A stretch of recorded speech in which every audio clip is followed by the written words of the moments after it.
is always different when you come to Watkins Glen, but it's always fun at the same time. Like you said, this is probably one of the best road courses that we're going to come to all season long. Also, I think the last road course we're going to come to all season long before we go all ovals after this. So just looking forward to turning right for once. Absolutely. I think it was Mark Martin who said that Watkins Glen was the super speedway of road courses, just because the straightaways are so long and it is such a fast road course. I mean, we're seeing lap times down in the minute 10 range generally. Minute 11 is the fastest lap in practice, probably a little bit quicker there in qualifying. But just above a minute 10 for a road course is pretty quick. I mean, if we were going by F1 standards, that would barely be legal. They've got a time limit for their tracks over in F1 where they got to be above a minute lap time. So very fast track. And what I love about it is every corner on this track is a passing zone. Turn 1, passing zone. The bus stop, passing zone. Carousel, passing zone. 6 and 7, also passing zones. You can make a move just about anywhere on this track, even going up the S's if you're brave enough. Just because you're going from such high speeds down to such low speeds, you can really afford to outbrake somebody. And at the same time, you got to take care of your brakes, make sure you can slow that car down when you need to. But it's going to be real interesting, especially with this overcast, because Watkins Glen, it's one of those tracks where you sometimes feel like you can drive it in a little bit deeper than you really should. I mean, going into the bus stop, everybody's got their own braking marker, but you get all this overcast and all the grip, you think, yeah, I can dive it in there about 20 feet further, and we'll just have to see how that works out. But yeah, definitely going to be a lot of fun, and 52 laps of action tonight, so a fairly decent length event. A lot of time for these guys to get a feel for the track and figure out their strategies. I believe we've been told they have about 33 laps worth of fuel, so it should be a one-stop race, and there will not be any full course cautions, so these drivers kind of have to be pretty much perfect. I mean, and that's one thing that we talk about every time we come to these road courses, Jordan, is without the full course cautions, you have to be perfect. You can't rely on those cautions to come out. If you make a mistake, the only way to compensate for it is to just flat out outdrive the other guys. Yeah, that's right. No cautions. Definitely always threw a monkey wrench in it when I was trying to run races here, because I was far from perfect. So we always went with the we're going to aim for the 10th position when I would run. But yeah, guys like Scott Eckrich, Drew Carroll, Greg Evans, Will Worsler, all top the speed charts right now in practice. They're the ones that to watch. They're the ones that have nailed this down almost spot on. They're always at the top of the charts when we come to road courses, and just watch for them to be up front all day long. Don't count out Johnny Avila, Tyler Seville, Woody Mahan. They're all great road course racers as well, and one mistake from the guys up front and they'll all be right there. Absolutely, all fantastic drivers. And, the number 2 car in particular, Greg Evans, I got to feel like he's coming into this race looking for a little bit of vengeance after Sonoma. I mean, with Sonoma, he had such a good car. He was running really well all day long. He spent the majority of that race running down the leader. He finally gets to him, and it looks like he's got the car to make the pass and drive away with the win. And he makes one little mistake, and he spins the car out, and he's got to chase the leader down again and just didn't have time. So, like you said, we know he's a great road course racer. He's probably coming into this race looking to kind of get some payback. Maybe not against anybody in particular, just kind of against himself. Get out here, have a good run, maybe try to get the win if he can. He's had a lot of good runs as of late, as you'd expect from the defending series champion, but maybe not as many wins as he's been wanting lately. Of course, as a driver, you go out there, you want to win every single race, but Greg Evans in particular, he's one of those guys that I feel like he's a first or last kind of driver. Like, if he's not finishing first, he's not quite content. So he'll be fun to watch. He's going to wheel the absolute heck out of that number 2 car, and it's going to be an absolute show. And these lap times are so close. I mentioned it, with these stock setups where everybody has the same setup. That does bring the lap times a little bit closer, but I'm surprised to see at a road course, you got to go all the way back to about 5th place before you see a full second in deviation in lap time, which is pretty close for a circuit that takes over a minute to get around. So, man, picks are hard to make, and I'm going to ask you your pick, though. I'm going to make you try and pick somebody. I'm going to go with the number 2, Greg Evans. I talked about him, and he's my pick for tonight. What do you think, Jordan? Man, like you said, it is really hard to pick one. I'm going to go out on a limb, and I'm going to say the 11 of Tyler Seville is going to squeak one out tonight. 3 wins on the season. I think tonight is the night that he's going to get win number 4. Solid pick indeed. That number 11 car has had so much momentum in this stage of the season. I mean, the last few races, he's just absolutely been on fire. So that'll be definitely a driver to watch as we have now gotten into the qualifying session officially. We see a lot of drivers making their way out of pit road to go ahead and turn their laps. There's really no point in waiting around for any overcast because it's already overcast. The track is about as cool right now as it's going to get. So most of these drivers that are going to post a time are going to do it as quickly as they can, especially given that this is a road course that takes some time to post your 2 laps. So if anything happens, it's going to take a while to get around and get out of the pits again and go through your whole qualifying sequence a second time. So they don't want to waste any time. They want to get out there as soon as they can. And actually already having some drivers with a few issues getting out of pit road. The number 11 a few minutes ago was a little sideways through the S's, and then after that I noticed the 60, it was a 63, Johnny Avila. He was having some issues coming out of pit road, so luckily they did not start their timed lap. And I'm noticing, Jordan, there's a couple drivers like Brian Yazik who took it real easy on their outlap. They're basically pacing until they get to 6 and 7. I wonder if maybe they're saving a little bit of tire for their hot lap. Definitely could be saving a little bit of tire. I took the car out for a few test laps before we got started here today, and in the top of the S's, it was very slick on your outlap. So that'll be something to watch after pit stops as well. But could be trying to save something, or could just making sure they don't make that mistake on top of the hill.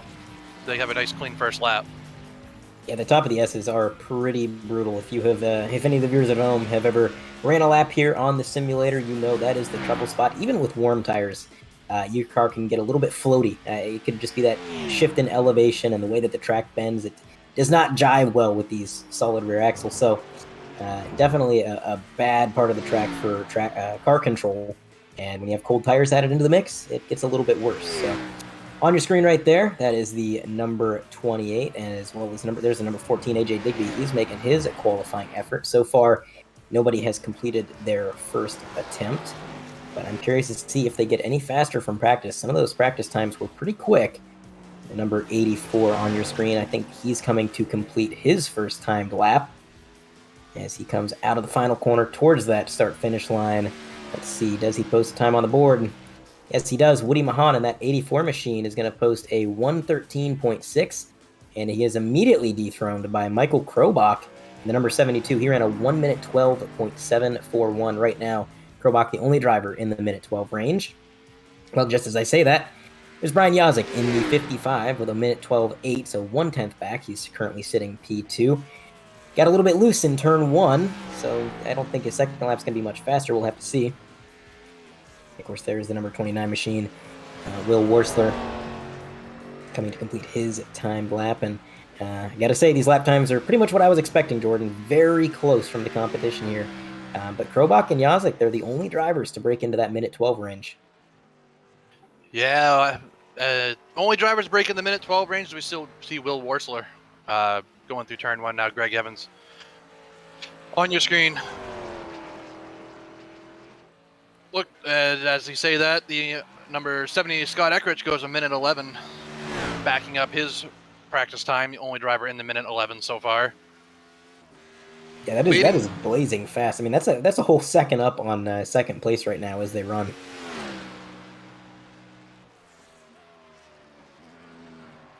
Drew Carroll just posted his first time, currently sitting P5, minute 12.8.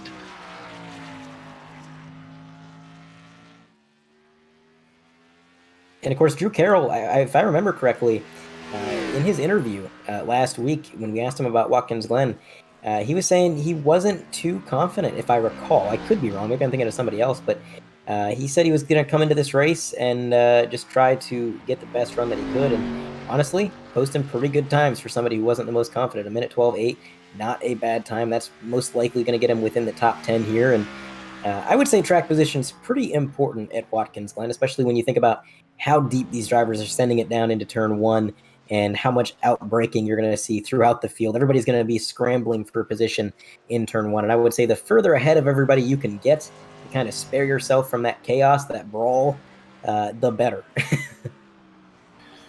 Yeah, unless you end up with a situation like the F1 series ran into this past weekend where the guy that started second cleans out the entire field. We hopefully won't see that tonight.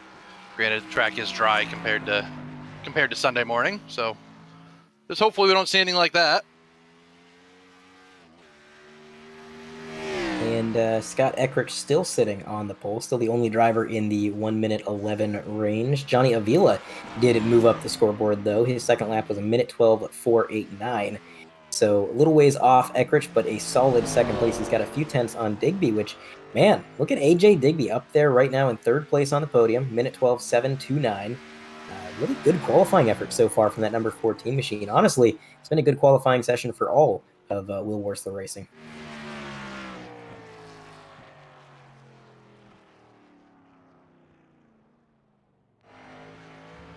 Right now, of the drivers who have posted times, it looks like the number 43, Richard Fletcher, is the bottom of the board, minute 16.8. I would assume he made a bobble on his lap there, probably got loose somewhere, gave up some time.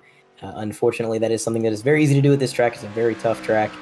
And starting in the back isn't the worst thing in the world. I mean, when it comes to that turn one brawl, you kind of have two options. You can be ahead of it or you can be behind it. And Richard Fletcher, he might be behind it, but it kind of just puts him in the catbird seat.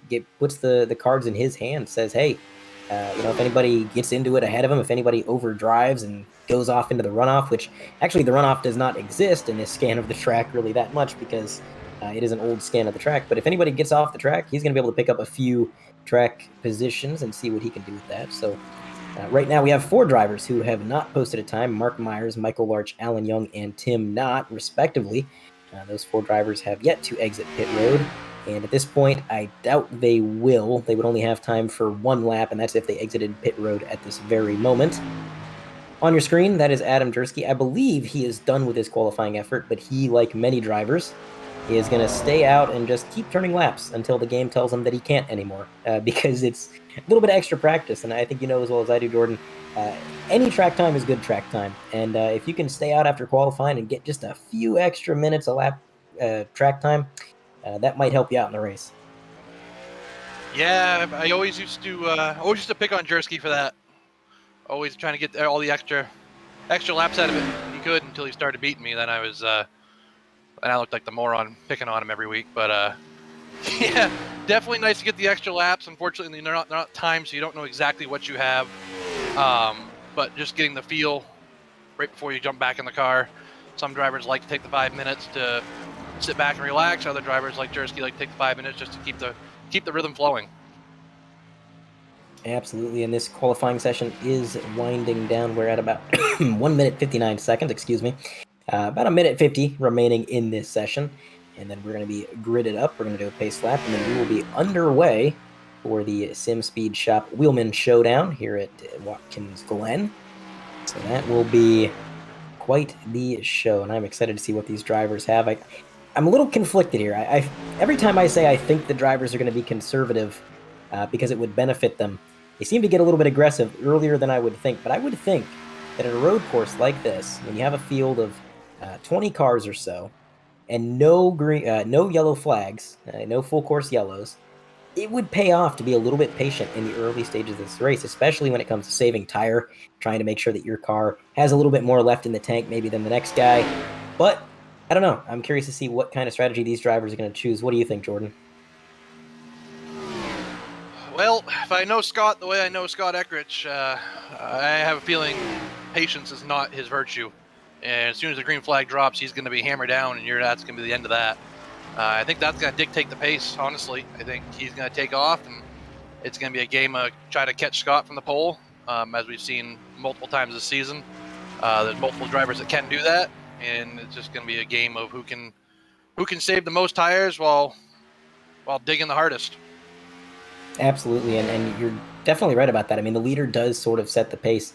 If the leader is out there turning just absolute hot lap after hot lap and they're pulling away from you, it makes the strategy of conserving and maybe being a little bit slower intentionally more risky, because if the leader doesn't make any mistakes and you're back here saving your equipment, well, there comes a point where the leader gets so far ahead that, well, saving your equipment isn't going to be enough of a benefit to even run him down.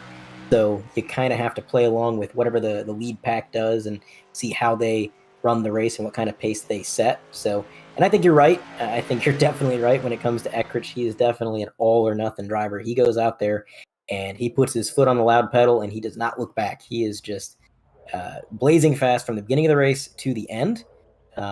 generally pretty good on strategy too. I mean, Eckrich, he's no slouch when it comes to knowing exactly when to pit, exactly when to take tires, and when to save a set.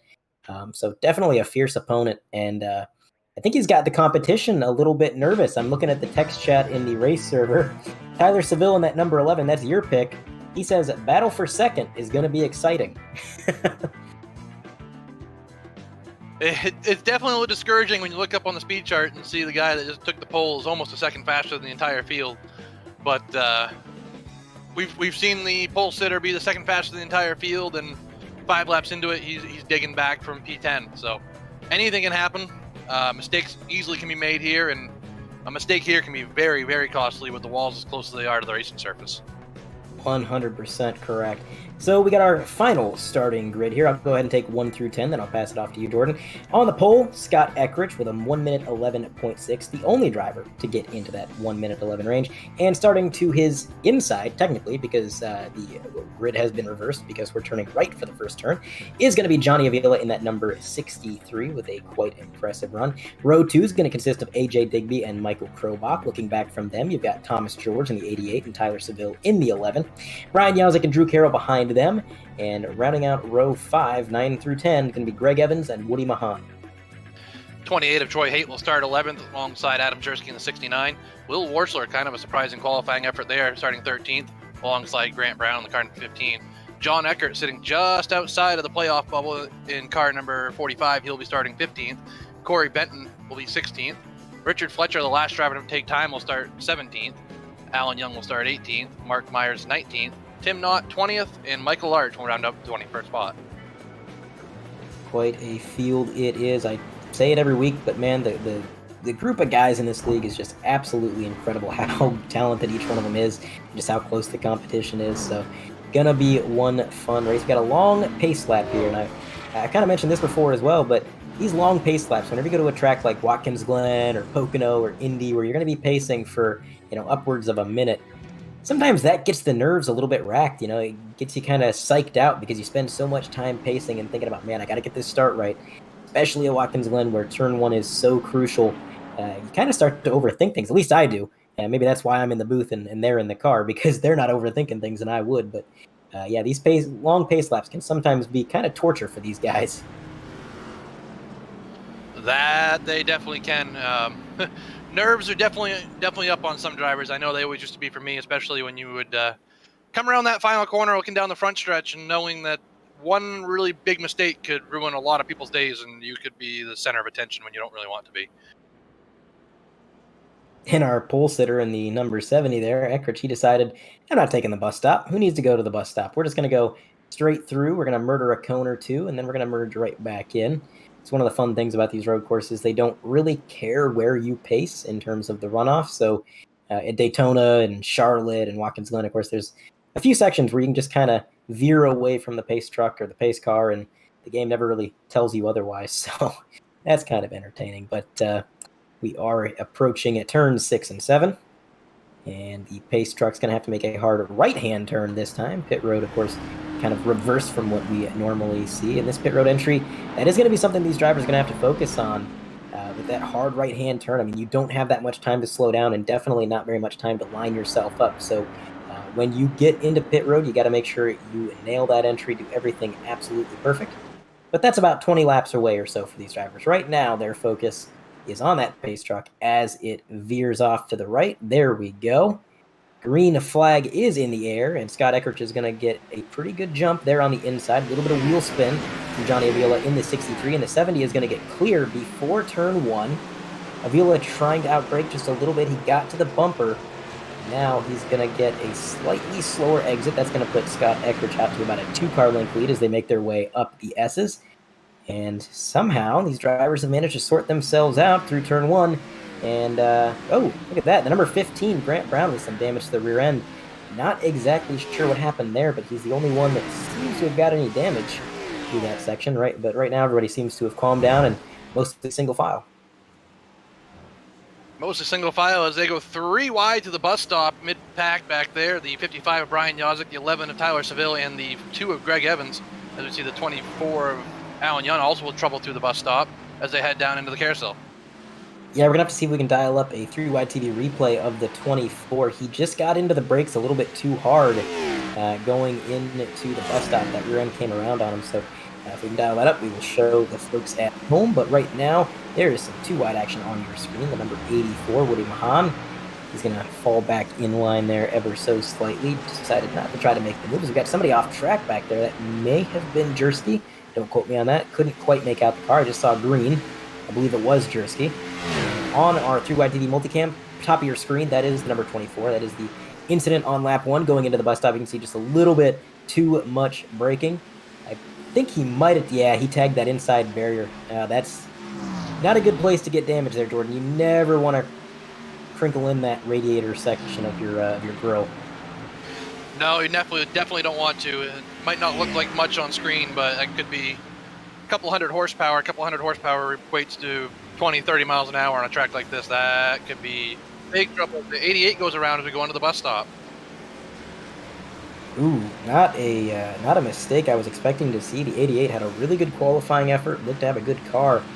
Just starting to, looks like this bus stop has proven to be the trouble spot for a lot of these drivers. And of course, it is one of the more difficult sections of the track. And you got to think these guys are going from, I would say, what, about 160, 170 at the end of that straightaway, all the way down to probably about 110 through that bus stop. So a lot of loss of speed. You have to make sure you're smooth on the brakes. And you're navigating the curves correctly. So it's definitely tough. The 88 just making a minor mistake. And Watkins Glen, that minor mistake can be extremely punishing. So he's got a little bit of time to make up. Now you can see he was the inside on the top of the screen. That we can see the replay. He was the inside of AJ Digby. Got in the brakes a little bit too hard. Almost saved it. Unfortunately, Digby had nowhere to go. I mean, he was on the brakes. He was trying to avoid getting into the 88, but that was just a situation where there was nothing he could have done any different, unfortunately. So that kind of sent the 88 around, and now he's got to play a little bit of catch-up. Good thing is it happened on lap 2, so he definitely has plenty of time to play catch-up, but not the mistake you want to make early on, especially not with the playoffs coming right up. Every position is going to be important as we get closer to the playoffs. Looks like AJ Digby might have shown the door to Drew Carroll in the 27. I'm not sure if there was contact through the bus stop. That was really close. But man, what a battle these guys are having back there. Meanwhile, at the front of the pack, you're not really missing anything. Scott Eckrich is already out to about a 1.7 second lead last time around. So this is the battle to watch for sure. AJ Digby versus Drew Carroll. These guys cannot get away from each other. 27 down to the inside of the final turn. Looks like he's finally going to get cleared. He's going to bring the number 55 in tow, possibly. As now Yazik's going to try to go side by side into turn 1 with Digby and Drew Carroll, possibly. Here he goes down deep into the corner. Does anybody overshoot it? Looks like they all managed to find their place on the track. And this is really impressive to watch here. I mean, it's hard to describe to the viewers at home how difficult it is to even make a lap around this track, let alone when you got another guy 3 inches to your door doing the exact same thing. Yeah, sweat's definitely pouring on lap 3 already on some of these guys. Like you said, it is definitely nerve-wracking. Someone 3 inches from your bumper. Mistakes are easy to make by themselves, and someone pushing you along down the straightaway, giving you a little bit of a tap in the corner, really just makes it even that much more difficult, and honestly, that much more fun. Absolutely fun to drive and fun to watch for us up in the booth.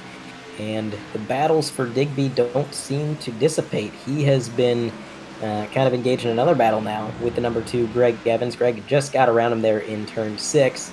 Now through turn 7, he's going to look to extend that gap a little bit and try to set his sights on the next car up ahead, which I believe is the 5th place driver, Brian Yazik. So if Greg Evans can close that gap, that's going to bring him up into the top 5. And he is closing in. His lap times, if I can pull these up real quick. So Greg Evans with a 1:14.3 last time around. Actually, no, Yazik ran a 1:13.3, so Yazik actually pulling away a little bit there. Although the number 2 was in traffic, he was racing with AJ Digby, whereas Yazik was kind of on his own for most of the lap, so we'll see how that plays out once they're both kind of in a more clear and green track. We'll have to wait and see, but Yazik really impressing tonight. I mean, he is showing a lot of pace. He was good in qualifying. He's been good in the race. One of the few drivers to really not be making too many bobbles. You look around the field, and even the drivers who are really fast right now, they're not looking super stable. I mean, Drew Carroll in that 27, he's basically drifting through the carousel and getting sideways in a lot of these turns. But then you look at the 55, and those steering inputs are a lot smoother. He's not quite abusing those tires quite as much. In the long run, that could help him out. And in the meantime, while he's running P5, can't really complain about that either. So I'm going to be keeping an eye on that 55. And it looks like maybe an issue for the number 2, because I scrolled back to look at him, and suddenly he is much further back than he was. I'm not sure what happened. He was running at P6. Now he's back in 13th, I do believe, as he crosses, 15th, actually. So he must have spun out somewhere. I'm not entirely sure what happened. We'll see if we can identify that later down the road. But a tough break for Evans. Road courses maybe not being super kind to that number 2 this season. No, definitely not a problem at Sonoma. Now again, a problem here. I think he was facing, like you said, facing the wrong direction somewhere around the course. I'm not 100% sure where as well either. I was watching the battle with the 27 and the 55. Touching back on that, I think you're seeing the age gap. As we pull up the replay here on the number 2 of Greg Evans, we can see him running by himself right now. Just misjudges coming out of the bus stop. Around he goes by himself and noses it into the wall there. As we mentioned before, that could be very costly. Yeah, not a place you want to get any amount of damage. And he didn't graze that wall. He gave that wall a pretty good smack. That's unfortunate, and definitely could be costing him some horsepower. We'll have to keep an eye on him, but you could kind of tell as soon as he came out of that bus stop, you saw he was starting to counter steer. And generally, if you're counter steering at a road course, things have already gone awry. So definitely unfortunate there. The battle, though, right now between AJ Digby and the number 11, this is really interesting to watch. Digby, he has not been able to really get out on his own and get in a comfort zone. He's able to just kind of click off laps. As soon as he passes somebody catches up to him, and then he's in another battle. So he's just been pretty much locked wheel to wheel with traffic this entire time, and still he's kept his cool. He's been doing pretty well for himself there in 6th, not too far behind 5th place Brian Yazik.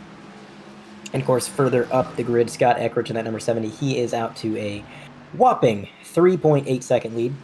And we're only 8 laps into this race, so man, what pace that 70 has. And Avila, not far off the pace. I mean, you look back from Avila, and it's 6 more seconds back to Krobach in that 72. So 2 drivers really setting the pace and not allowing these guys to kind of take it easy, sort of like you mentioned there, Jordan.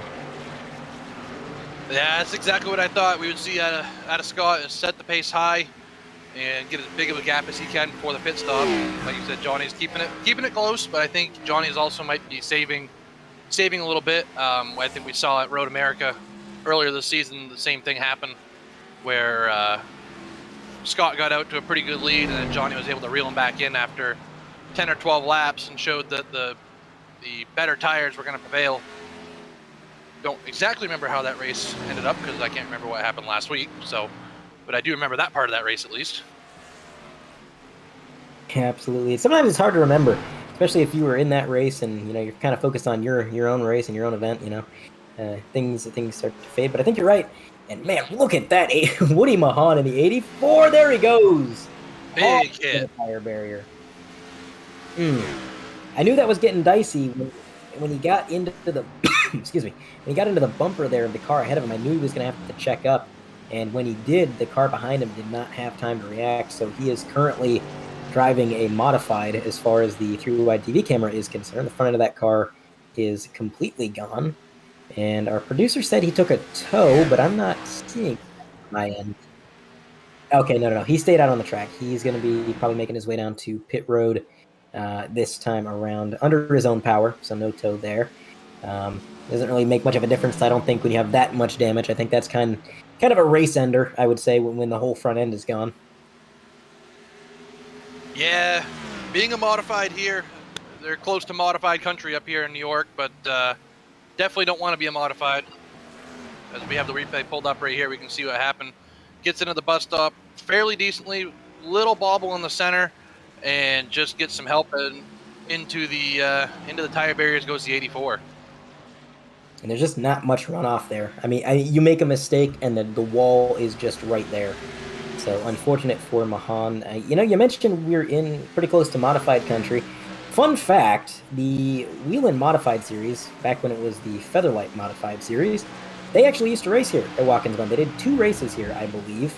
The inaugural event was actually won by Steve Park before he was in with the EI in the number 1 and all that. So kind of an interesting tidbit there. That's like one of the very few road courses that the Wheelman Modifieds have ever ran, which is just a crazy tidbit in the sport's history for me, because those Modifieds, you look at them, they are truly, well and truly built to turn left. I mean, these stock cars that you're seeing on track right now, they're built to turn left, but those Modifieds are just, every aspect of them is to go left fast. And then they took them and they put them on a track where you're turning right, and it was quite the event to watch. There's a few uploads of the 2 events on the internet if anybody is interested. After this event, of course, you don't want to leave your seat now. You got to see what happens with Scott Eckerts, Johnny Avila, and Drew Carroll, who we didn't really mention Drew Carroll getting up into the podium, but there he is in 3rd, with Brian Yazik in 4th behind him, Krobach in 5th, and Digby still running there in 6th, but he is closing in on Krobach. It seems like Krobach's pace has kind of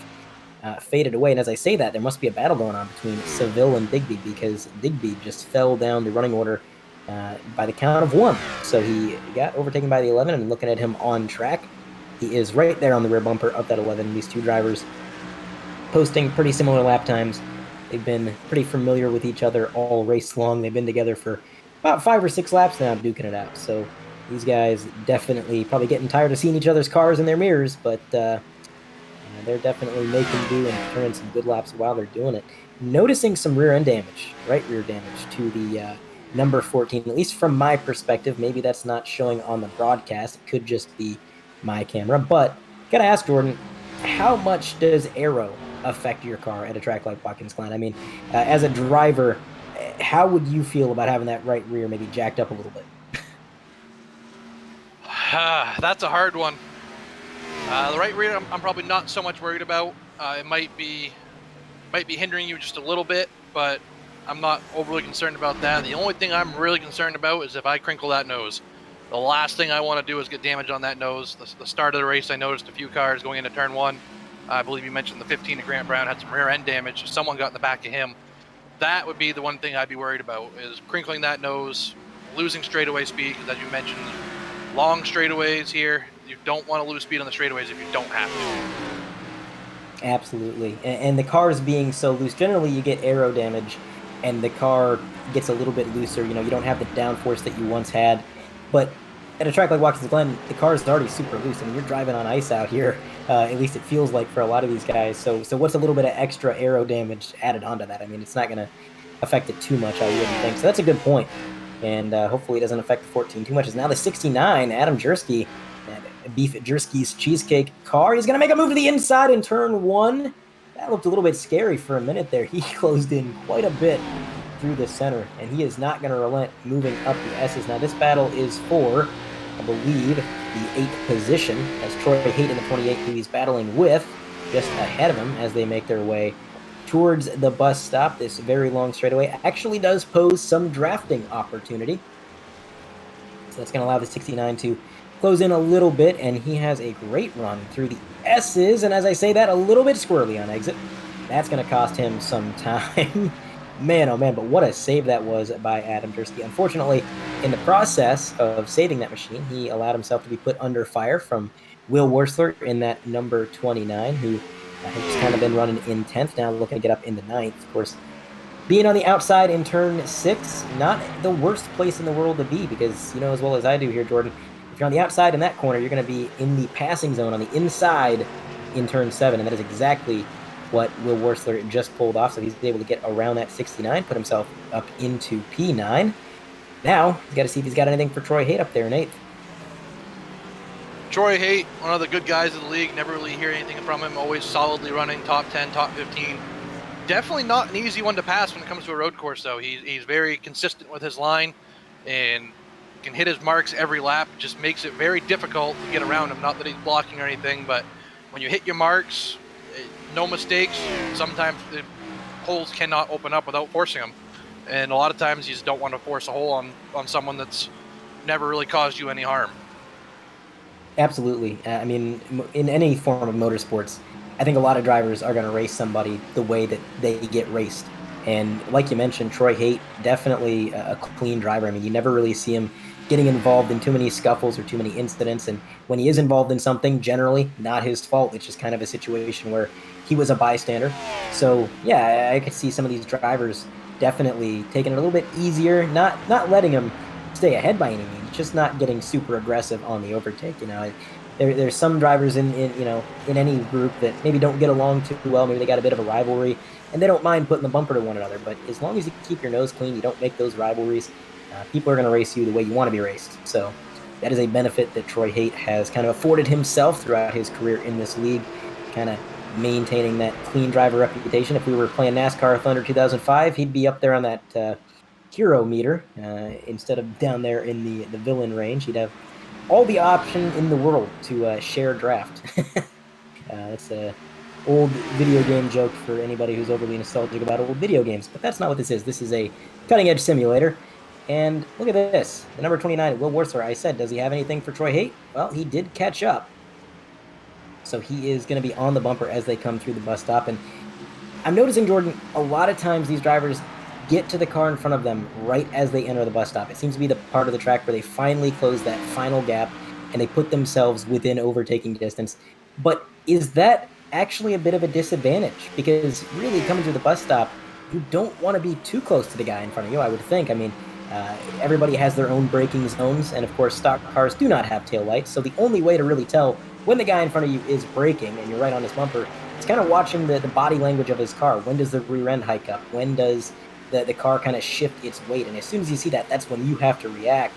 But trying to set up an overtake and closing in on somebody right at that crucial braking zone and tricky section of the track, that's got to be pretty tough, isn't it? That definitely is tough. It always used to take me 3 or 4 laps to set a pass up. I never liked to set a pass up on the inside going into a corner like you saw Will Warsaw just do on the 28, move up another position. I was always never comfortable with it. It probably cost me a lot of positions on road courses, but I was never comfortable with it. I just didn't want to wreck someone, make a mistake, so I always tried to set them up on the outside of a corner, coming out of the corner. Had some success with it, but definitely the quickest way to do it is in a corner, but you have to have a lot of confidence, and that's something I never had. If we see the 88 of Thomas George now making a move on the 69 of Adam Jersky. Yeah, Thomas George trying to continue his recovery from that early mistake there through the bus stop. He's gained a few positions since then. He's up into 11th, and well, actually, no, I believe that would put him in 10th. I believe the scoring and timing hasn't quite updated, but that would put him back inside the top 10, I believe, ahead of that 69. So quite a recovery so far. And again, he's still got some time to try and make up some more positions. And we are closing in on when the pit window will open. Now, not everybody is going to come in and pit right on lap 20. As we mentioned at the top of the broadcast, they have about 33 laps of fuel, give or take, and it is a 52-lap race. So you do a little bit of basic math and you realize, well, the earliest they can pit is roughly lap 20. So it's going to be a bit of a game of deciding, well, how important are tires and how far do you want to stretch your fuel? Because you really have about a 13-lap window where you could pit and still make it to the end, and you just got to decide how important are tires. And I got to ask you, Jordan, what do you think? Are these drivers going to come down and take tires as soon as they can, or are they going to maybe ride it out on these older tires a little bit longer so that at the end of this event they're not driving around on completely torn up tires? Man, that's a tough one. Knowing the guys that in this league like I do, a lot of them I think are going to be aiming for lap 26. 52-lap race, are going to cut it right in half. You're going to see some guys short pit, try to get tires early, see how much gain, track position they can gain. Maybe guys like Tyler Seville, Michael Krobach, Brian Yazek try to gain a position or two. Maybe Johnny Avila will come early to try to get out ahead of Scott Eckridge and make Scott chase him down and pass him. I really think you're going to see right around that 25, 26 mark. Most of the field's probably going to come, though. I don't know if I'll see anyone run it long, though.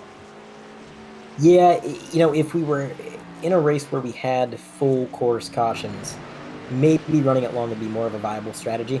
But in this event where it's going to be green the entire time, pretty much guaranteed, it definitely doesn't really pay off to stay out. I think you're right in that regard for sure. But we got a Throughout TV multicam up on your screen. Of course, on the top of the screen, that is the 88 Thomas George trying to continue carving through the field as he is maybe going to make a move to the inside of the bus stop. This is the exact same move that got him turned around early in the event. And he almost loses it there. You can see that left side of the car got hiked up so much off that curb. Of course, on the bottom of the screen, that is your race leader, who hasn't got much camera time.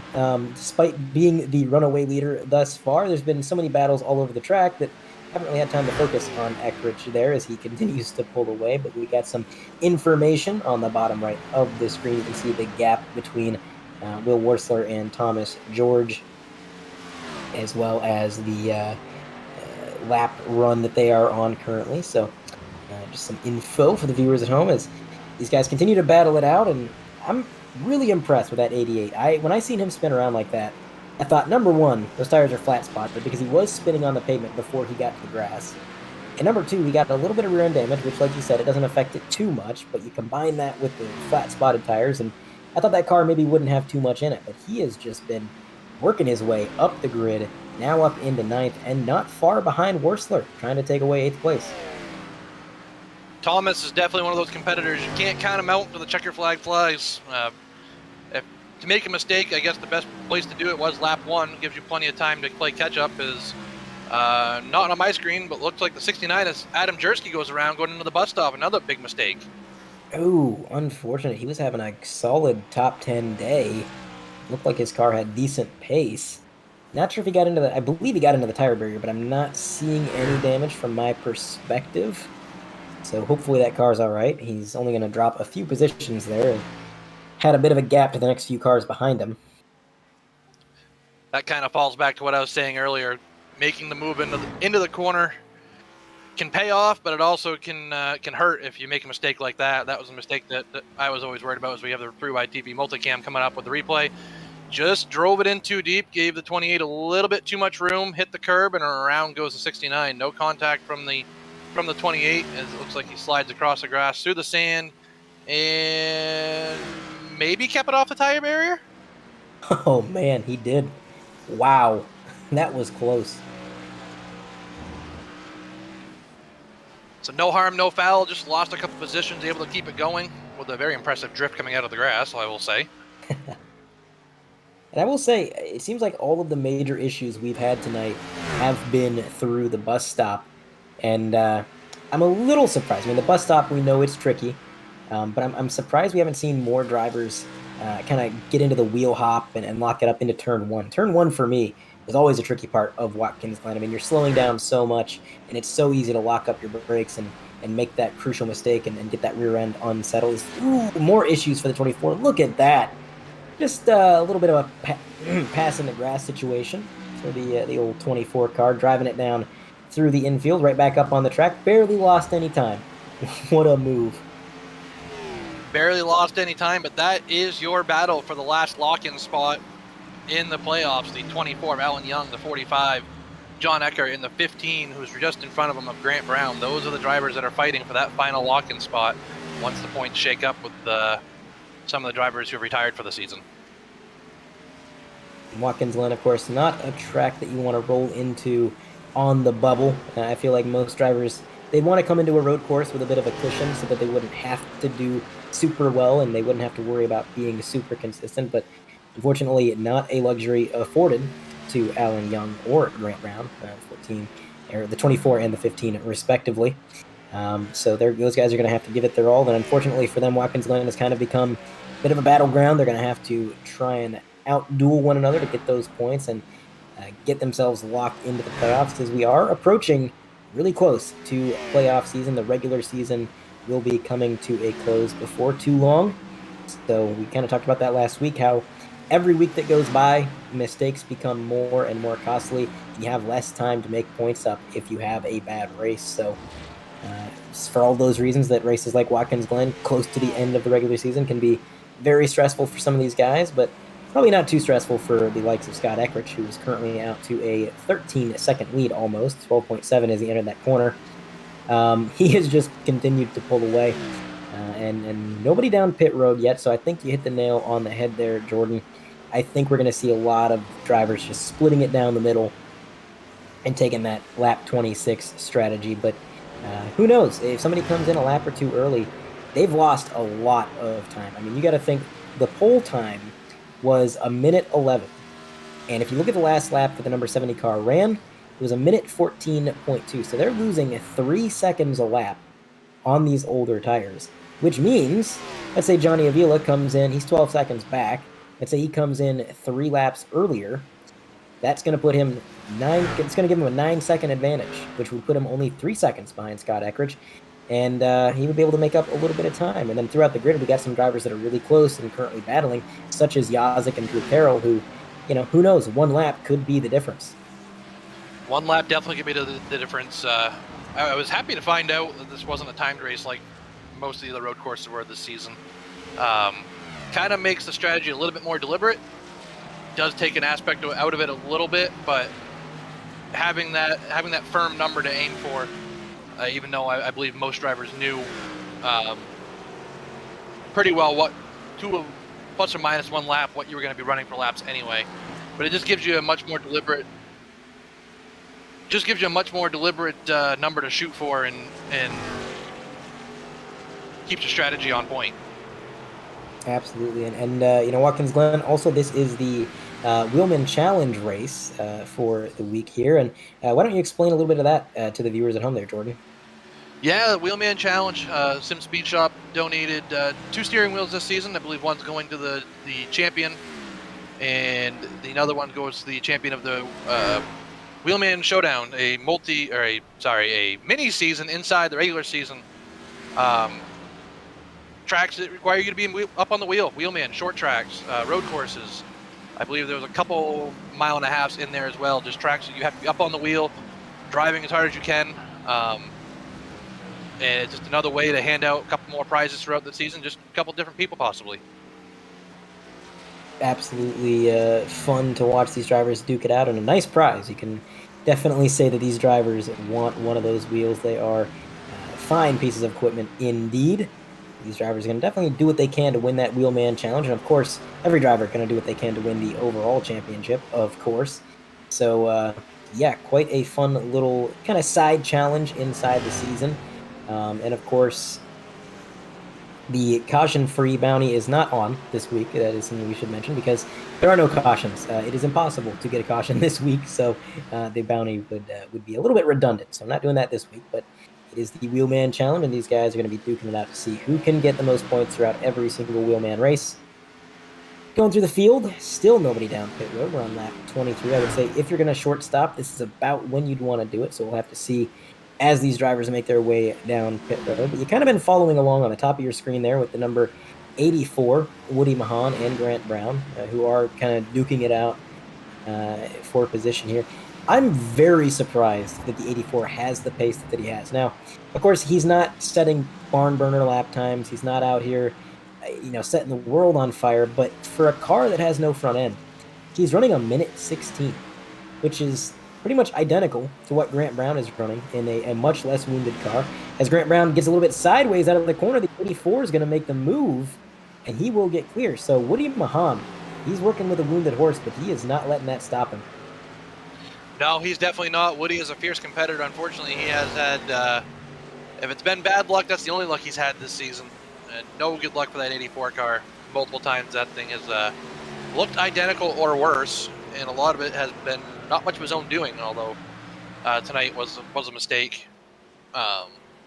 Yeah, just a really bad season for the 84 all around. Still grinding it out, though. Still tries to finish every race that he can, even if the car does look like one of the very beautiful NASCAR modifieds. And all these drivers obviously have quite a bit of tenacity. A lot of these drivers aren't going to give up. They're not going to let a little bit of damage or a bad season get them down. They're going to show up every week, and they're going to try to get the best result they can. And, of course, Woody Mahan, no exception to that. Like you said, he's just one of those guys who he's going to come out here, and no matter what happens, even if the only luck he has is bad luck, he's going to work with it, do what he can. But we got a car down pit road, it would appear. And let's see if I can find him. Like Tim not making his way out of pit road. And Will Wurzler is making his way into his pit stall. Looks like he's going to get a clean entry. And again, a little bit different than what these drivers are used to. They're not turning left into their pit stall. They're turning right, which, how disorienting is that as a driver? Does it make getting into your pit stall a little bit more difficult? It definitely can. It definitely takes you a couple extra times down pit road during practice to just really figure out how to get into your box. Looking left is what everyone's used to go find their box, and now you got to look right through all the roll bars and everything and try to find your pit sign and still stop on the marks without plowing into the wall, because again, seeing it on the left side of the car is a lot easier than seeing it across the car on the right hand side. So there's definitely a bunch of different aspects to it. You don't want to be too close to the wall, like I mentioned, because you can't jack the car up. While it's still a sim, the sim does realize that that's not physically possible in real life, and you could have to back up and reset yourself and cost yourself 20-30 seconds. And that's a great point. These are left-hand drive cars, and of course the visibility, the way the roll cages are, you just can't see the right side of the car quite as well. I mean, your field of view is a lot better off to the left, and of course you can't turn your head either. Maybe have an issue with the 88, it sounds like. No, he's down pit road. Okay, so Thomas George coming in right on lap 26. So I think pit road's going to be getting pretty busy here. Jordan, you called it, lap 26 right down the middle, and a few drivers making their way down. Lap 26 was definitely the muddy spot, as Woody Mahan also pulls down pit road. Looks like also either the 70 possibly? Yes, a 70. Scott Eckridge pulls down pit road coming to lap 27. So cutting it down the middle is definitely what I thought they would do. I'm surprised we haven't seen a few more guys come out. But definitely the play.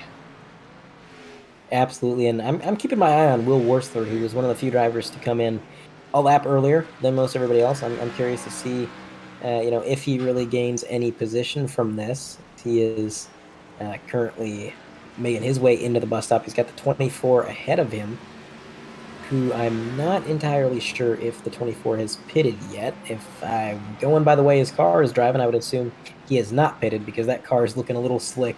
Definitely looks like he's on older tires, so he's going to let the 29 go around. Of course, on our 3Y TV multicam bottom of your screen, that is all of the action on pit road. Now focusing in on the 63. And up top, that is Will Worsler. And now we got the 63 on both screens. If you're a fan of the number 63 machine, then you got two views of it, according to our 3Y TV multicam. We just really like the 63. We're big fans of Johnny Avila over here at 3Y TV. We're not biased. We try to be impartial, but sometimes you got to give a guy not just one camera, but two. Now, one thing I wonder if Johnny was trying to do is he did enter the season a few races late. I believe he missed the first 4 races of the season. Every point's going to help him on the battle for the playoffs as well. I wonder if he was trying to take at least 1 point away from Scott Eckridge for leading a lap, which it looks like he was able to do. Another point that's available to these guys that maybe you can try to steal away from the 70 would be the fastest lap of the race. That does pay, I believe, 1 point as well. And like I said, every point matters. Absolutely, especially this close to the playoffs. Every point is crucial for these guys. So staying out and trying to lead that lap, definitely, I think, a smart play. I mean, Johnny Avila, he's been fast all night long, but he just hasn't quite had the speed to get the 70. So he figures, hey, if I can't take points away from him by winning, well, then I can stay out, lead a lap, take a point away from him that way. Any way that he can to try and get a leg up on the competition, he's going to take it as anybody would. I mean, we're all competitors for a reason. It was I would say, some quick thinking, and honestly, I don't think it's even going to cost him that much. I mean, staying out on old tires, yeah, you're going to lose some time, but he had quite a gap to the car behind, so he may not even really cycle out too far back from where he was. But it's like the 04 machine, Myers, he is going for a bit of a loop-to-loop ride out on the outfield there. He got it straightened out. He'll be back on the track, no problem. And, of course, top of your screen going into the final corner, that is number 70, Scott Eckridge, who is 3 seconds behind Brian Yazik, who, correct me if I'm wrong, was Yazik one of the first cars down pit road? Or has he yet to pit? Okay, so Yazik has not pit, according to our producer. So he's losing quite a bit of time staying out on these older tires, but it looks like Yazik may pick up a point for leading a lap then, as the number 70 continues to close in. And once Eckridge gets around Yazik, which I think is inevitable at this point if Yazik is on older tires, it will be almost 20 seconds on the dot back from Eckridge to Avila. So that is quite the lead that Eckridge has managed to accrue. And of course, part of that partially due to just how long Avila stayed out, trying to get that lap led. He gave up some time on the older tires. but not enough for Drew Carroll to actually overtake him. So he kind of cycled out right where he was running in the first place. So yeah, definitely a good strategy play, I would say, by Avila. Absolutely. It looks like we got a battle for the lead up on the camera. The number 70 of Scott Eckridge has now caught the 55 of Brian Yazek. Yazek takes it low into the corner. Not a challenge as the 55 will bring it down pit road. And it looks like there may be an issue with the 43. Maybe, no, okay, Richard Fletcher was just letting some drivers go. Thought he might have had an issue. He was kind of off pace, but he was just letting those drivers get around him, trying not to get in their way, so he's kind of off pace there. But I want to mention Will Worsler. He's actually up to 8th, so he did gain a few positions from his shortstop strategy. The question is going to be now, how much are those older tires going to affect him as this run progresses? Once we get down to the tail end of this race, he'll be on the older tires out of most everybody. And there goes Digby. A little bit loose out of turn 6, it looks like. Luckily able to make a pretty quick recovery there. That's the nice thing about iRacing. You get into those sand pits, you can kind of drive out of them. Whereas in real life, back when they had those sand pits there, man, it was... If somebody went in there, that was almost a guaranteed red flag almost every time. Yeah, absolutely. I can't wait as we see Alan Young bouncing off the wall. He is having some serious troubles in that bus stop tonight as he gets it going again. As I was going to mention before, though, I can't wait for iRacing to scan the new version of this track after they repaved it. A lot more runoff area, a lot more room for mistakes, and yeah, it's just going to be nice to see the update when it comes in. Yeah, it's pretty interesting the way that they've kind of gone about the iRacing rescan. I mean, for this track, it's one of the old. Actually, I was going to say it's one of the oldest scans in the game, but correct me if I'm wrong. This may be the oldest scan in the game as it stands, because I believe this is the 2005 configuration of the circuit. Maybe a couple years after that. I'm not exactly sure when they got rid of the sand pits, but it's an old version, regardless, very old. And NASCAR released a short segment on, I believe it was Race Hub, where they were talking about the history of NASCAR video games and likes. And at the end, they just kind of showed on screen the iRacing scan of current Watkins Glen. And they kind of showed how they're working on it, and they explained the scanning process. And that's how they announced that we're getting a new version of Watkins Glen. They didn't come out and officially say, oh yeah, we're getting Watkins Glen, we're getting the rescan. They were just like, yeah, no, we're going to put this little clip in a completely random segment on NASCAR Race Hub and let the fans pick up on that. So that's what the fans did. They figured it out pretty quick what was going on. And so it seems like within the next update or so, we will be getting that repave. And you mentioned it, Jordan, there is so much more runoff in the current version of the track. I mean, they got rid of the sand traps pretty much everywhere. And that allows for a lot of track extension. NASCAR, it's not like Formula One. We don't really have rules against track extension. If you want to sail it down into the corner and then go 6-7 car lengths out off to the runoff to get some extra speed built up, you can do that. I mean, right there, right exactly there, when they come out of the carousel, where the 14 just was, back in the old layout, that's all grass and sand. Now, that's all pavement. And the fast line is to go as far out onto that pavement as you can go and extend that straightaway so you can build up more speed, which is pretty interesting. So I'm definitely looking forward to that. And how much of a learning curve do you think that's going to be, Jordan? Because, I mean, these drivers have been running this configuration for so long. How quick do you think they're going to be to adapt to that new version? Honestly, I think they're going to be pretty quick to it. When you add more track to it, it takes an element away, but it also adds an element in. It takes the element of having to time your corner exits perfectly, because then you can just obviously use the runoff area and just carry the momentum. But then it's also going to add another 10-15 miles an hour to sections of the track you're not used to it. So braking zones are going to change, but also corner exits are going to change a lot as well. So I think they'll be pretty quick to adapt to it. I say give them a day, and they'll be right back to where they're at right now. Give them a day. I would agree. I think they'll pick up on it, and it's going to be fun to watch because, like you said, it changes everything. It's not just carrying more speed out of the corners. It's, you got more speed carried into the next corner. So, like you said, you got to brake a little bit earlier. You got to relearn your braking zones, and of course, when you're braking earlier into a corner, that changes the angle you take to apex it, and just about everything else about your lap. So it'll be almost an entirely new learning curve, but like you said, I think they'll pick up on it pretty quick. On our 3-wide TV multicam on the top of the screen, that is a battle between Thomas George and AJ Digby. That is going to be for the 9th position. And now there is the number 3 on your screen. Oh, back to the battle. They're going into the bus stop. Both of these drivers have had a few issues coming through the bus stop, so we'll see how they manage it this time. But a lot of close battles all throughout the race here. I mean, we're on lap, let's see, lap 33, and no, sorry, lap 34 for the leader. And we still got drivers side by side, not as much separation as you'd normally see at a road course. And that's one of the great things about Watkins Glen is it's such a fast track, the drivers never really have a chance to get away from each other.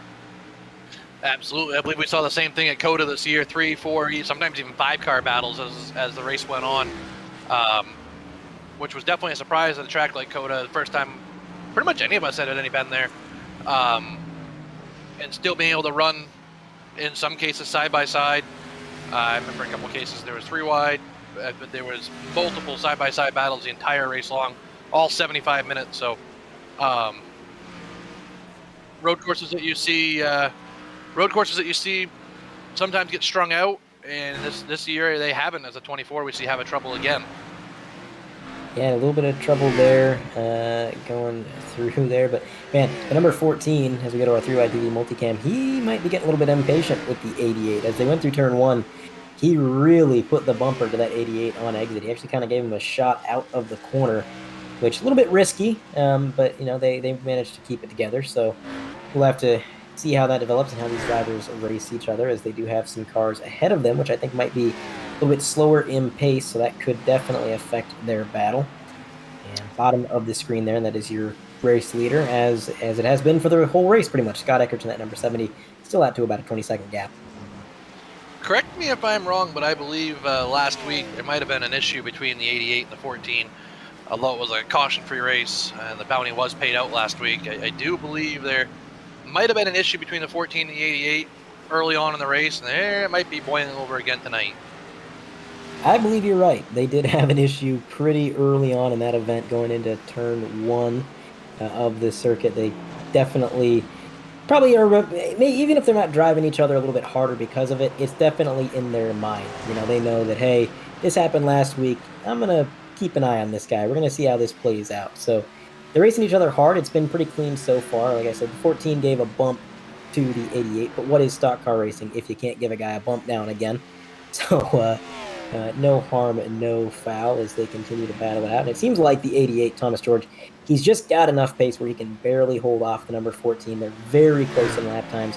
The deciding factor, I think, is going to be these cars that are ahead of them. They are a little bit slower in lap time right now as it stands. So it's going to be who can navigate these cars a little bit smoother, who can lose less time getting around them. Looks like the number 3 made a pretty good move there. He went up high to the carousel. That's a good place for lap cars to let the drivers go, and a lot of runoff there, one of the wider parts of the track. So good move by the 3. Didn't allow the 14 or the 88 to get separated. They're still bumper to bumper, and they got the 24 ahead of them. So that will be the next car that they have to face and see how that plays out. But the 14 with a great run out of the final corner. That's going to put him real close as they dive it into turn 1. He is out braking that 88 at every single turn, as he nearly gets the bumper to him again. A little bit too much throttle out of the corner. That got him sideways. I don't know, man. I feel like with how aggressive that 14's being, he's got to be burning those tires up. Absolutely. I think he's trying to get everything he can now while the 88's still in his sights, and hopefully he can get in front of him and make the 88 burn his stuff up, try to get by him and hold him off in the long run. But risk versus reward. You make a slight mistake and roast the tires, you could do the same thing you're trying to make the other guy do. Absolutely. One little mistake, and I'm sure these drivers are trying to push each other. They're trying to force each other into a mistake. But you drive too hard, and like you said, you might just be the guy that is making that mistake. So give him some time. I think he's going to get back up to that 88. He really only fell about 3-4 car lengths back. So that's not too much, especially when you consider how much he's out braking that 88. I mean, really, when they go into these corners, it's a good 10 or 20 feet that 14 is breaking later than the 88, and it's gaining him so much time. I mean, you can see as they come out of the final corner, he's already closed that gap back up by a good margin with pretty much no help from the car ahead. I mean, the car ahead did not hold up the 88 at all, and yet here he is once again on the back bumper, already made up for that mistake. Now he's going to get to the inside of the 88, and he lifts. Now, Digby, I think he could have forced the issue there, but he made the more conservative call there. He got out of the throttle, didn't want to wreck himself or Thomas George. And oh, as we say that, the 24 and the 88 getting a little bit sideways through the S's. That was very close. That could have been something. Luckily, everybody got it gathered up, and now the number 14 closing that gap again through the bus stop. Man, he's just braking so late into these corners. I don't know how he's doing it. Yeah, I don't know either. Honestly, he's definitely got me impressed, and I think he's got Thomas definitely looking in his mirror every corner, every lap. Thomas gets him on corner exit, as we see right here. But as you mentioned, the 14 is just able to reel him in on corner entry. And the driver that's in front, no matter who's behind you, it kind of makes it a little nerve-wracking because you're wondering when that bumper might come, no matter who it is. Absolutely, and sometimes it's not even intentional. You know, when the closing rate gets to a certain point and the guy behind you is just so much faster on entry, they can only slow down so much without locking up their own tires. You know, so it kind of becomes a game of you kind of have to either keep your pace and make sure you're running in time with them, or you have to let them go, because otherwise you're just going to end up making it worse for the both of you. Right now, the 88 he's keeping pace. The 14, I think he's definitely got the edge. He can get into the corners deeper, and he has a little bit more center speed. But at the same time, the 88, he's good on corner exit, and he's playing good enough defense. He's not really making any mistakes. He's not getting sideways. He's not making any bobbles. The closest thing you could say that he really did that would be considered a mistake was when he kind of got tangled with the 24 in the S's there. But he didn't lose the position, so it didn't really cost him much. He was able to regroup and get back to being right in his rhythm, turning the lap times that he wants to turn. And now it looks like he actually may be pulling away from the 14 slightly, although we're going to have to wait and see, because 6 and 7 is where the 14 is fast. And yeah, here comes Digby again. He's going to close the gap through 6, close it again a little bit more through 7, with a lower exit, a little bit more throttle. He's going to have another shot at it going down into turn 1. Definitely the highlight battle on the track right now is they've been like this for what I can remember 7 or 8 laps at least since the pit stops. Not giving up yet is the 14 of AJ Digby, as we see. He's still glued to that bumper of the 88 and Thomas George. One thing I wanted to mention from before is when the 24 and the 88 got caught up, it looked like the 43 was there as well, Richard Fletcher, and that was just a product of one lap car being slower than another lap car, and the lead lap car is catching him at a really inopportune time. But they all did a very good job of staying out of the way, collecting it up, not wrecking the leaders, and continuing forward. Yeah, everybody involved did a great job of making the best of a bad situation. I would say the top of the S's is probably one of the worst places to really catch a slower car, because it's so narrow and the car is so unsettled at the top of those S's every single time that you kind of have to run a certain line. If you try to pinch the car, or if you try to let it run wide, the car just kind of has a mind of its own. It starts pulling you in either which way direction. So you have to run your line. You have to be smooth. And if you got a slower car ahead of you that throws you out of your line or makes you check up or alter your throttle inputs, that can get you a little bit sideways, which can be extremely scary when you got them iconic blue Armco barriers on either side of you. So not a great situation, but everybody involved, including the lap traffic, did a phenomenal job, like you said, just making the best out of kind of an unfortunate situation. This battle between the 14 and the 88, it is still not dying down. They are not getting away from each other. And on the bottom of your screen, Eckrich is still leading the race. He's out to a 26.5 second lead, which I'm not sure what the biggest margin of victory for the season has been. I have not broadcasted every single race, and even if I did, my memory is not exactly that good. But I would say that a 26-second margin, if he were to win it with a gap of 26 seconds or more, that's got to be in the running for one of the biggest margins of victory this season, right? Oh, absolutely. I would imagine that might take the cake, and I think that's the last chance you're going to see for something like this to happen, as the rest of the tracks are not going to be. I don't think it's going to be possible. As I scrolled through the field real quick. We got another battle on track. The 29 of Will Worsler and the 2 of Greg Evans, who's making a great comeback after his off-track excursion early on in the race. They're battling for 7th and 8th right now as well, just in front of the 88 and 14. Yeah, Greg Evans, we haven't really talked about him too much ever since his incident there. We mentioned he really got the inside wall pretty hard. Crinkled up the front end. I thought it was going to cost him some horsepower, and I definitely think it did cost him some horsepower. He's not running as fast as I think he might have otherwise, but he's doing a good job working with the car that he has. Even if it's got a little bit of damage, he's running in P8, and like you said, he's closing in on Will Worsler for P7, so we'll have to see what he can do. But just a couple updates on some of the other drivers. Our producer is telling us that the 55 has disappeared, so maybe having some connection issues there. And also, Alan Young, the number 24, who had quite a bit of front-end damage, he is officially taken up behind the wall. He is in the garage, and he will be done for the day. Definitely not what Alan Young wanted coming into today, as there's only 2 races left after tonight before the playoffs start, and he is right on the bubble like I mentioned before. And the next 2 tracks really aren't the easiest to try to gain points. I believe we got Michigan up next after tonight, and then I will say probably everyone's but mine favorite, Daytona would be the next track before the playoffs. So 2 tracks that could make it very difficult to try to gain points. And an unfortunate update for Brian Yazek fans. The number 55 is out of the event. He disconnected due to connection issues officially, so he is out of the session, which is just heartbreaking. Brian Yazek was having one heck of a run tonight. I believe he was running up there in the top 5, really showing what he could do on this road course. And unfortunately, circumstances pretty much out of his control have taken him out of it. So that is unfortunate to see, but that's sim racing. You kind of got to equate that to real-life hardware failure. You know, I mean, sometimes you take a real-life race car, you put it out on the track, and the track bar falls off and the right rear spring falls apart. You know, he's just well, maybe not the spring falling apart. That would be a real issue. But, you know, you have these mechanical failures in sim racing. Sometimes you have internet issues. So unfortunate and definitely heartbreaking. I was really keeping an eye on him and watching how he was running. And unfortunate. But these battles across the trail, oh boy, man, oh man. I know my reaction to that was a little bit delayed because I'm looking at the Discord stream, but the number 14 giving a bit of a love tap to that inside pit road wall there, Jordan.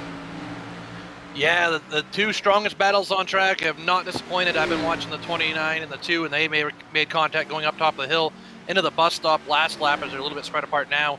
And as you just saw, the 14 and the 88 making contact off the final corner and putting the 14 just barely into the pit wall. You can't see these guys aren't trying with just under 10 laps to go. They are giving it everything they have and then some to try to get every position they can. Absolutely. I mean, a lot of these drivers, they've been pretty all out from the very beginning, but when the laps wind down, you kind of get that little extra. You find exactly where the limit of your car is, and I think Digby found that limit. And, you know, we mentioned earlier, and we were both kind of in agreement that with how hard he was driving, he was kind of burning up his equipment, using up his tires, and at some point that was going to come back to bite him, and that might be what happened there. I mean, turn 7, when you're coming out of that corner, there is so little grip, and these cars have so much torque with this 750 horsepower package. You get on the throttle just a little bit too hard, and you're going to find yourself pointing down towards that inside wall, and that is exactly what happened with 14. Now, luckily, he just tagged the inside wall with the door and brushed off of it. In a more unfortunate circumstance, I've seen a lot of drivers get down into the sand barrels and hit the wall head on, which could very easily be the end of any driver's night, especially so close to the end of this event with 8 laps remaining. But he is the last car on the lead lap currently, and actually didn't lose too much time again. Even with that mistake, he didn't lose much time to the 88. This battle right here, the number 2 and the number 29, Will Worsler, Greg Evans. This is the battle for P6. Like I said, you got to commend Greg Evans for having a damaged car. You know that car's down on power a little bit, and he's just sort of like the 88. He's staged a bit of a comeback. He didn't let that hold him back. And if he can get around Worsler, that's going to put him up into 6th, which, honestly, with the time remaining and the lap times that he's posting, he can get around the 29 within the next lap or two, I would say a top 5 could be possible for Greg Evans in that number 2. Yeah, absolutely. The 72 of Michael Krobach is not far away, only about 3 seconds ahead. All it will take is the 2 car to break free, and he definitely has a legitimate shot to try to get one more position, get a top 5 out of this, salvage a really good points day, as he's still the points leader, I believe, this season by quite a large margin last time I looked. Our 3-wide TV multicam on the top of the screen, that is Drew Carroll. He is kind of caught up with a little bit of lap traffic here and there, but he's managing it just fine. And then on the bottom of your screen, again, Scott Eckrich, who is now out to a 31-second lead. It was 26 seconds last time we checked in on him. So he's just gone ahead and casually picked up another 5 seconds to add to the bank there. Just incredible speed out of that 70. And I should remind the viewers at home, these guys all have the same car. And I mean that in the truest sense of the word. They have the exact same setup. They showed up to this race with completely equal opportunity. And Scott Eckrich, there's just something about this track that really clicks with him because he has got it figured out. He definitely has it figured out. He, like many other tracks, he has it nailed in the coffin that he is got it down. Very rarely do you see a mistake out of the 70 car. Unfortunately, when you do see a mistake out of the 70 car, it turns to be catastrophic. I remember back a couple of weeks ago at New Hampshire, he had an incident with a lap car coming off of turn number 4 that ended his night. I can think back to a few other weeks where he might be typical Scott Eckrich fashion, no patience, and unfortunately just wads the car up. There's been a few times this season he's done that. There's also been a few times this season you'll see him try a different strategy and it just doesn't work. So while he has insane pace most nights, he is human. We joke that he's an alien, but he is human. Mistakes do get made. And it looks like the 14 is gotten by the 88. Yeah, we kind of missed it there, but Digby finally got around the 88 after all this time, and they both were put a lap down by our leader, Scott Eckrich. So the first car on the lead, or the last car on the lead lap, I should say, now is Greg Evans in that number 2 machine, and now he is still engaged in a battle with Will Wursler. He hasn't quite been able to get around him, hasn't been able to make the pass quite yet, but he is right on the bumper as they make their way down into turn 1. Does he try to outbrake him? No, he's going to get on the brakes a little bit earlier, actually, than Will Wursler, so maybe a little bit more exit speed as they make their way up the S's, and the S's, we haven't really talked about the S's too much other than the top of the S's. We talk about how tricky that is, but there is some time to be gained at the bottom of the S's because as you get into the second curve in that segment of the track, especially on worn tires, you do have to lift. You can't quite flat-foot it, I don't believe, and if you're the guy that can get through there with a little bit more throttle, well, then you're going to gain some time, and the number 2 seems to be pretty fast through the S's as well as the bus stop. He has a lot of speed through that bus stop. That's pretty much where he gains all of his time on that 29 machine. Just still unable to make that pass, and the longer he rides behind this 29, the harder it's going to be for him to try and claim a top 5. Yeah, absolutely. I think the chance to get a top 5 at this point has faded. I don't think it's completely impossible, but I think the opportunity is definitely almost non-existent at this point. With looks like about 4 laps to go, it's definitely going to be very hard to pass one car and then pass another one right on top of it. Absolutely, I would agree. It's going to be difficult. Mistakes are made, so who knows if the car ahead of him continues to have a flawless run and maintain that 5th place, or if he makes a mistake, we'll just have to wait and find out. But regardless, even if Evans didn't get around Wursler and he finished where he runs right now in 7th, you got to take it. Not too many times can you say you nosed it into the wall and still walked away with the top 10. So, Greg Evans, just one of those drivers that he seems to bounce back from whatever ails him in a race, and this week proving to be no different. He's marched his way up to the 29, and we talk a lot about how good Greg Evans has been doing, but shout out to Will Wursler too. Look at this defense that he's been playing here, Jordan. He's had this number 2 breathing down his neck lap after lap after lap, and so far he's not let that pressure get to him. He's just been taking off his laps, hitting his marks, and just driving consistent. Absolutely. Will is the epitome of consistent. every lap hits his marks. You never have to wonder where he's going to be because he's going to be right where he was the last lap almost every single time. Another one of those drivers, kind of like Troy Haight, really hard to get around just because they're really consistent. And as a driver like Greg Evans, who's not having the season that he had last season, where we saw him win so many races, he hasn't won nearly as many this season. And he's even voiced it the last few weeks that he's very frustrated with the car, the package that they're dealt this season. I can guarantee you he is fuming, not at the 29 necessarily, just fuming behind the wheel of that 2 car right now that he's not able to get by him. Absolutely. I don't think it matters who he's following. We talked about it earlier in the broadcast. He's one of those drivers that he likes to win. I mean, that's why they're all here. They all want to win. But Greg Evans, if he's not winning, he is not content. He's just one of those competitors, and I think that's what makes him so good. That's why he's the defending champion. You don't get to the top without having that I have to win attitude. I mean, even in real life, look at a lot of the drivers in the real life Cup Series who have become champions.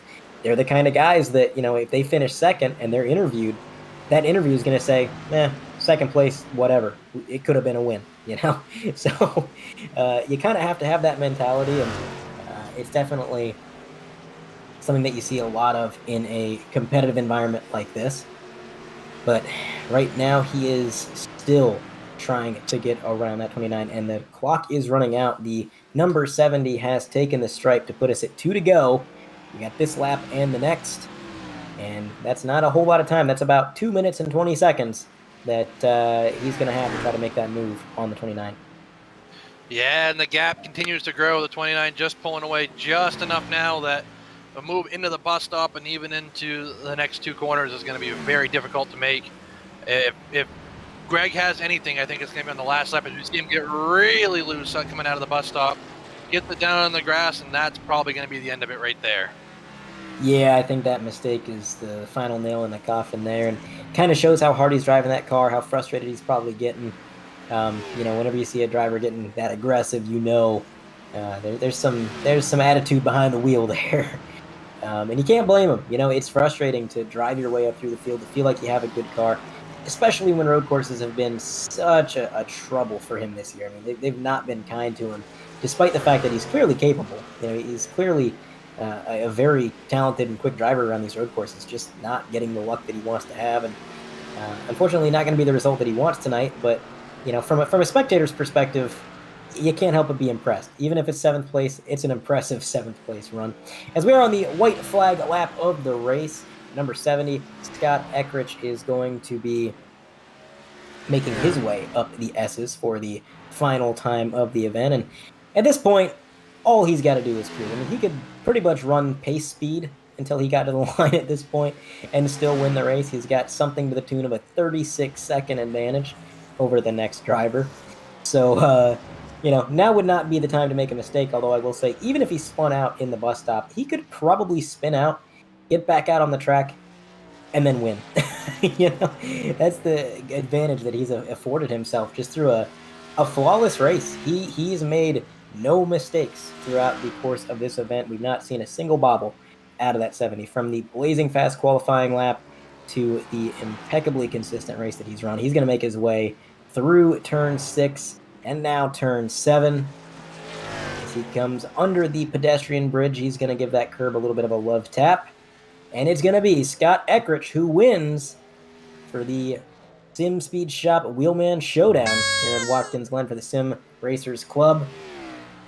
And second place looks like it's going to be Johnny Avila. He doesn't have any competition from behind, although he's still a ways from taking the stripe. Man, what a run by that 70 car. Absolute domination once again by the 70 of Scott Eckrich, as we see the 63 still trying to catch up to finish the race, as I'm still watching the battle between the 29 and the 2 as well down into the bus stop. It's weird to think that 6th and 7th is that far behind the leader at this point, but as we said, just pure domination from the 70 car tonight. Absolutely. I mean, if you think about it, if this was a full-length race, if they had the 90-some-odd laps that real-life races would go at this track, it's highly likely Eckrich would have lapped the entire field. That is the absolutely absurd pace that he was able to set tonight. With only 52 laps, he was able to lap all the way up to P8, and he was putting Wursler and Krobach, the last cars on the lead lap, nearly a lap down. So man, what an absolutely phenomenal run. As these drivers cross the line and solidify their final running order, we will get the running order up on the screen when we can. We'll go over that, and then, of course, as per usual, we'll get into our post-race interviews, as now Eckrich is going to burn it to the ground. And finally, that car's going to see a little bit of smoke. He's going to get a little bit sideways, probably for the first time tonight. But we do have our final running order of the night. Scott Eckrich, obviously our winner, with an absolutely just insane gap of 36.7 seconds back to second place. Johnny Avila, who had a very impressive run in his own right. Drew Carroll going to be the final driver on the podium. Tyler Seville, P4. Michael Krobach, P5. Will Wursler, 6th. Greg Evans, 7th. AJ Digby battling up to 8th. Thomas George recovering from an early race incident up to P9. And Troy Haight is going to round out your top 10. 11th will go to the 69 of Adam Jersky. Woody Mahan, after nosing into the wall and turning into a modified, he's going to run home P12. Grant Brown, a solid P13 finish. John Eckert, 14th. Michael Larch, 15th. Tim Knott, 16th. Mark Myers, 17th.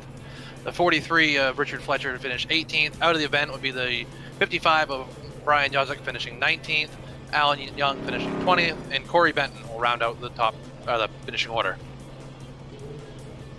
And that is going to do it. So now we're going to go ahead and see if we can't locate our drivers, get them in the waiting room. We're going to go third to first. If we can get them in there. We still got some celebrating going on. Obviously, number 70 has quite a bit to celebrate. He's probably not too focused on getting to the interview room too quickly. That's definitely a drive to celebrate for sure. Looks like the number 15 car was there alongside, celebrating with him, showing some sportsmanship for sure. And man, look at that camera angle. That really shows you the elevation changes. We didn't really talk about it during the race itself, but there's a lot of elevation changes here at Watkins Glen, and it definitely plays into the handling of the cars here. So that was something that they had to deal with all night long. But we're going to throw it to a short break while we wait for these drivers to get in the waiting room. I don't see any of them there yet. And when we get them lined up, we'll be back for our post-race interviews.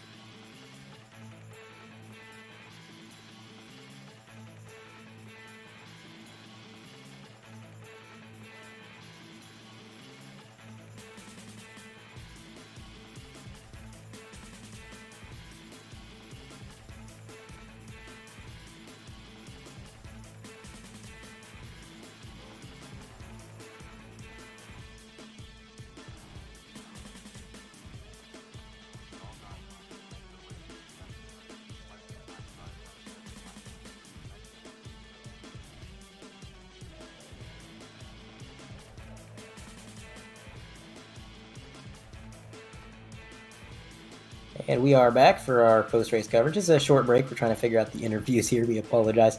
But we are going to have a word with our third-place finisher, Drew Carroll. You got a copy? Yes, I do. Well, Drew, it was a phenomenal run tonight. A very quiet run. You kind of kept your nose clean. You didn't get involved in really any incidents, didn't make any bobbles, and you just kind of held your own there, running inside the top three for the majority of the latter half of the race there. How'd you feel about the car? I mean, how was that car feeling out there?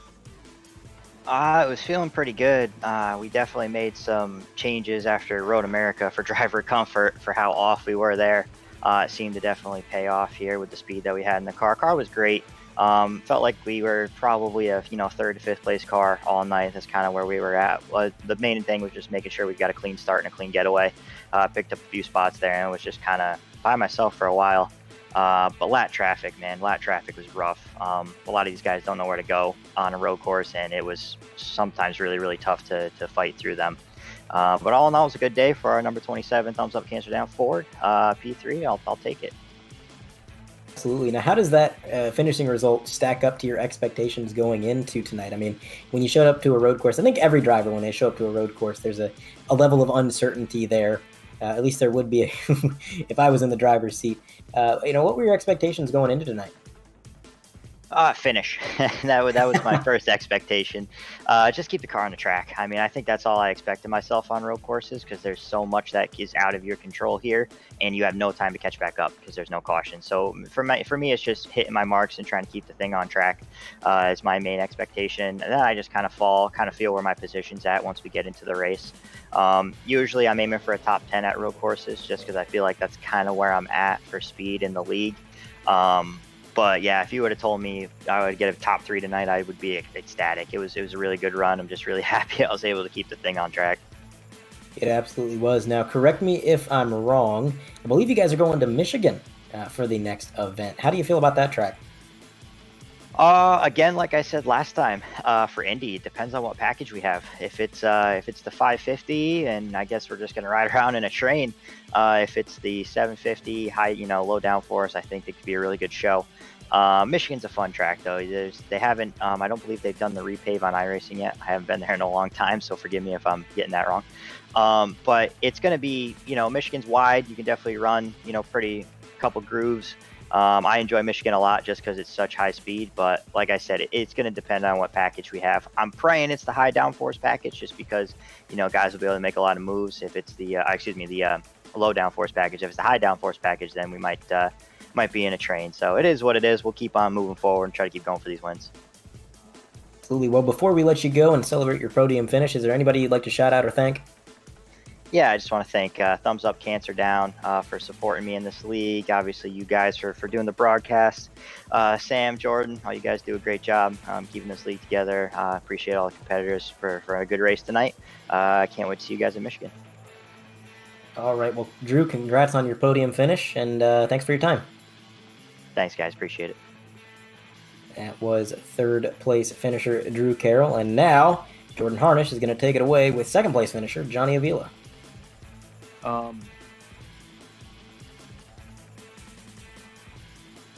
So I did some algo. I went through the grass a little bit. I was like, oh god. Johnny Avila, second place finisher tonight. Tell us about it, man. It was a different style race than what we've seen all season long. Yeah. At the very start, I pushed it as hard as I could to try and stay with Scott if he made a mistake, but I kind of hurt my front tires a bit. So on the long run, it was just sort of he took off. Yeah, took off. He definitely did. It looked like definitely had the field covered tonight. We saw you try a little strategy on the pit stop, waiting a lap, just trying to get a lap led to get an extra point going into the playoffs, or trying a little strategy.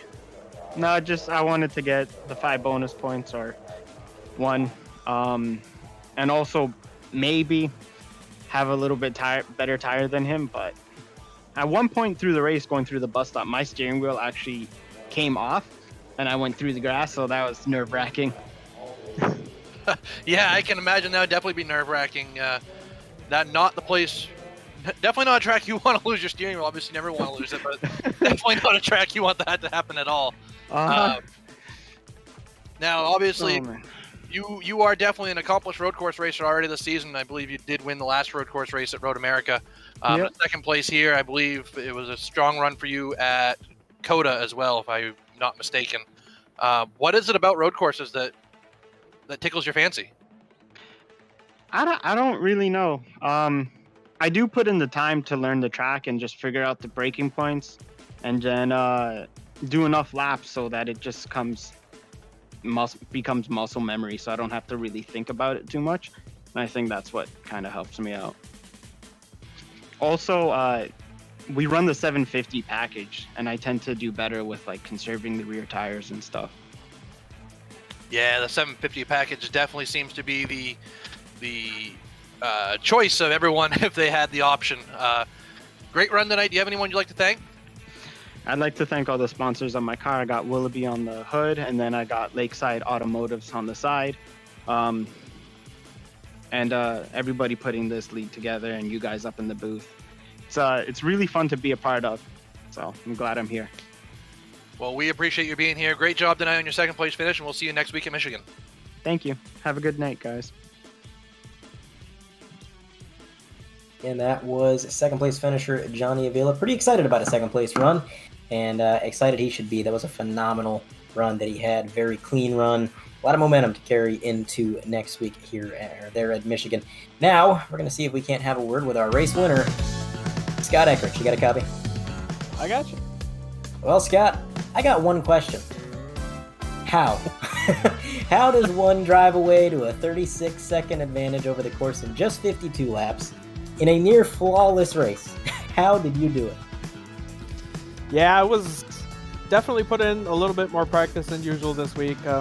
I know these road courses present me a decent opportunity in this league, so I usually try to make the most of it, and I didn't manage to mess my brakes up or anything this week, so I think I probably over practiced a little bit because I thought I was going to be worse than I was, and I think the weather kind of helped there, but yeah, just try to be consistent, smooth every lap, and more than everybody else, at least trying.